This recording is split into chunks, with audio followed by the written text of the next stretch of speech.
Tom Delonge is back in Blink-182. Finally, God. We actually have video footage of Matt Skiba being kicked out of Blink-182. Here it is. Blink-182 has been in dire need of Tom Delonge's direction for a while now, artistically speaking. I realize that the albums that the band did with Matt Skiba have sold well and have been some of the highest charting Blink records in a really long time. But you also have to consider that each and every song on the new Blink-182 post-Tom Delonge records had like 10 writers on each song, which is total bullshit because back in the day, it was just the three guys writing the songs and it felt so much more authentic than it has been ever since Skiba's been in the band. So, yeah, a lot of big news dropped today in the Blink-182 camp. I've done a lot of videos on Blink-182 throughout my YouTube channel. I've made a video about how pissed off I was that Tom got kicked out a long time ago. It said, no Tom DeLonge, no Blink-182. I've rated their albums, done an album tier thing. I even included them in the video of bands I grew out of. Now, even though they were in that category of a band that I grew out of, I've still always had a soft spot in my heart for this band, and I think that the last album they did with Tom DeLonge, Neighborhoods, is highly underrated and totally worth a listen, and I still fuck with that album to this day.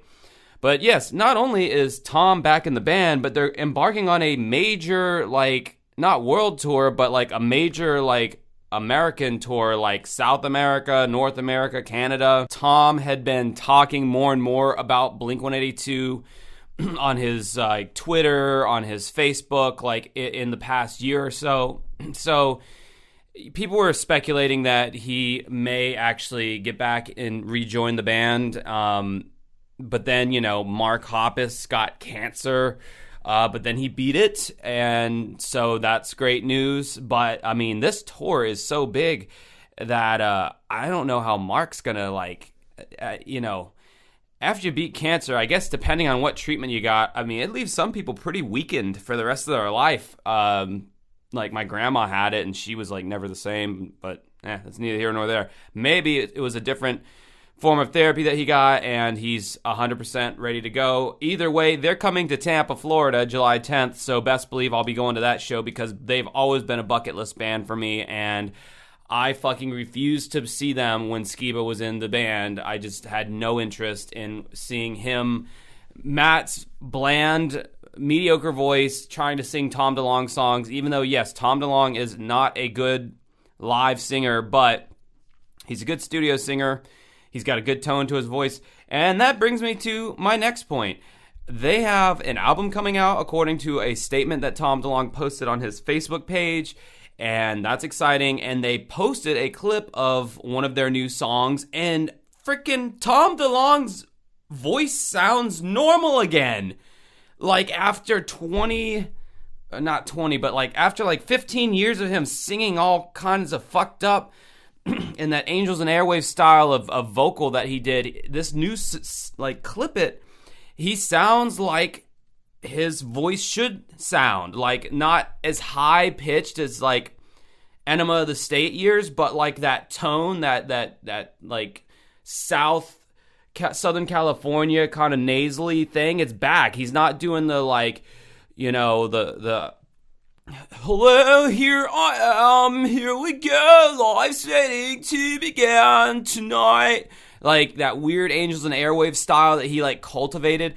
Like, from this snippet, it sounds like he's singing like the Tom that you remember from the classic Blink songs. Listen. I cool a little fucked in the head. They'll be hanging me quick when I'm back from the dead. Get the rope. I just can't get over it. I mean, yes, of course, you can clearly tell his vocals are auto-tuned to hell, but I don't care so much about that. That's just how it is with a lot of bands, a lot of artists nowadays. That's the industry standard. Blink-182 tends to use it more these days than a lot of rock bands do, but, you know, whatever. I just can't believe he's singing. He sounds like the natural progression of his voice. It's a little deeper, but it's got the same tone that it had back in the classic Blink days. It's like, how did he do that? How do you just change your voice? Like, I thought he went through some weird second puberty and we were stuck with this weird Angels and Airwaves voice, and now he's like sounding like I expect him to sound. It's crazy. Be really excited to hear that new album, especially if Tom has any hand in writing it, which I know he will be because he's a control freak, and I'm sure that was a condition of him rejoining the band. But most of all, bye Matt Skiba, bye, see you later, please don't come back. I mean, look, I don't know the guy, I got nothing against him as a person. Like I said, I don't know who he is, but I knew he was an Alkaline Trio and all that, but like, I just really hated the choice of having him replace Tom in the band. I didn't think he was a good fit.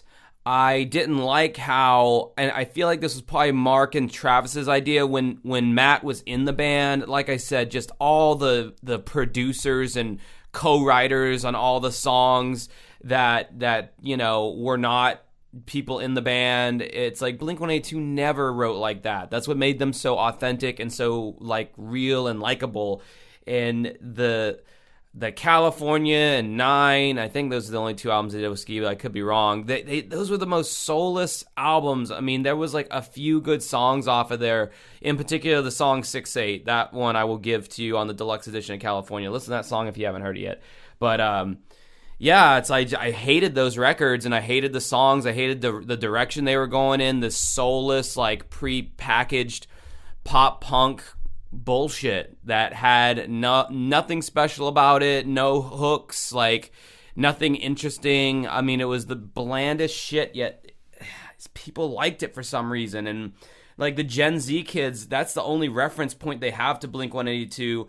And even some younger millennials, the only reference point they have to Blink-182 is those 2 most recent Blink records with Matt Skiba. So now you have like a certain subset of the fans who are like mad that Matt's getting kicked out, and it's like, you guys don't get it. They were so much better without him.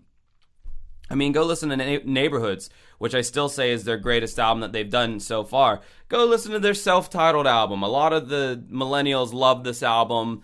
Mainly, I Miss You has become like the meme-able song off that album, but that album had a lot of great songs off of it. It was a natural evolution of the band from their more boyish prankster mentality of Enema of the State and Take Off Your Pants and Jacket. It was a natural evolution. And anyway, I think that this is going to be a really cool thing that's coming about here. Hopefully Tom can stay focused enough to stick with Blink-182 and stop chasing UFOs for a little bit and stop working on the Dream Academy or whatever the hell that thing was. Nobody cares really about that. I mean, that's great that you enjoy it, but I mean, at least, give us a few years of some Blink-182, some classic Blink-182, and show everyone why you were such a great songwriter who made such classics that we'll remember forever.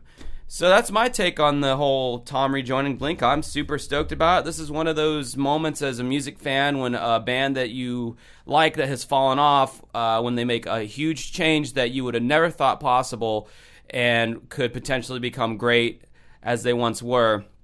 That would be like if REM reunited and started touring again, which I don't see that ever happening because they stick to their guns, but that would be another great miracle for me personally. Anyway, what do you think about this news? What do you think about Matt Skiba leaving the band, Tom joining the band, Blink-182 in period? What do you think about my face? What do you think about my hat? What do you think about everything? Life, man. Till next time, have a good rest of your night.